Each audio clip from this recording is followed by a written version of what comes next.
Hello everyone and welcome back to the Wellington Post. Today we are going to be analyzing the black versus white race riots in America that we have been seeing for the past few weeks. Now then, this is an outsider's view of the situation, or shall we say an Indian view of the situation in the United States right now.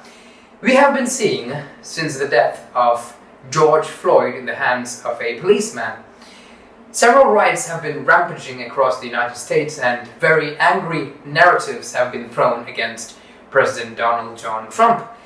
Let's analyze the situation here. A lot of people are thinking that President Trump is a racist and that he is ultimately even responsible for all these atrocities against the black people. But aren't we forgetting that there are right now, today in 2020, slave markets where actual black people are sold and bought in Libya? Aren't we forgetting that Arab militias not too long ago killed about thousands and hundreds of thousands of black people in Sudan? Aren't we forgetting that homosexual people are being thrown off the roofs of buildings in Arab countries? Aren't we forgetting that Muslim Uyghur members of the Uyghur community in China are being put in concentration camps today in China? Muslim women are being raped by Chinese Han men day in and day out. Why aren't you all protesting against these? Why is the death of a black man so very important that it overshadows all of these pressing, real issues that the Democrats and the others, I see literally nobody protesting or even speaking about such issues. Statistically speaking, black on black violence surpasses all other racial violence. Secondly comes the black on white violence. And only thirdly does white on black violence come. I reiterate that black people, generally speaking, are 100 times more racist than white people. Let me demonstrate. If a black person says anything about a white person, absolutely nothing happens. Nobody cares. But if the opposite happens, if a white person says anything remotely offensive against a black person, all hell breaks loose. Where is the justice here? Where is the logic here? And how does President Donald John Trump come into the picture? Let's analyze President Trump's racial viewpoints.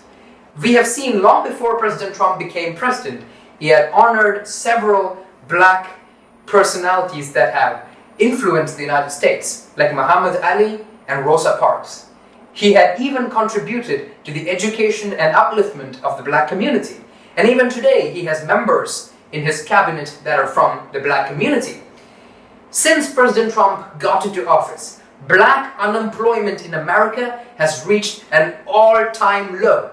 Not even President Obama, who was black himself, was able to achieve that. President Trump, despite the American deep state wanting him to go to war, never went to war.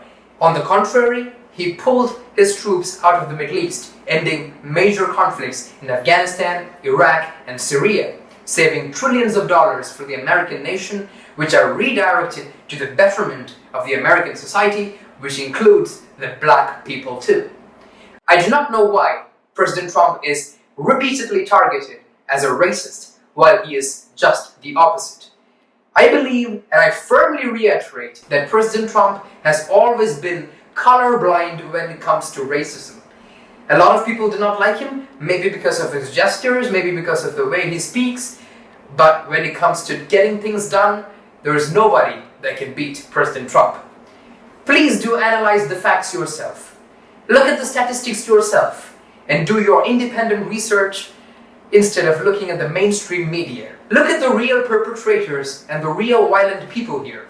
Throughout the riots in America, we have seen black businesses destroyed, vandalized, and brutalized by the black protesters. I wouldn't call them protesters, I call them terrorists. And these so-called autonomous zones are nothing but Antifa terrorist zones. These people do not like the American culture. These people hate the conservative ideology. These people stand against the fine Western Judeo-Christian ideologies. that America was founded upon and based upon. These people completely disregard the Bible and they want an anarchical state. President Trump, if you're listening to this, go forth and win in 2020. The world needs you, and let me quote a great line from the Bhagavad Gita, one of the greatest Hindu texts from India. Even with a knife to your throat, never let go of the truth and justice. Thank you very much, and until next time, this is Wellington Post.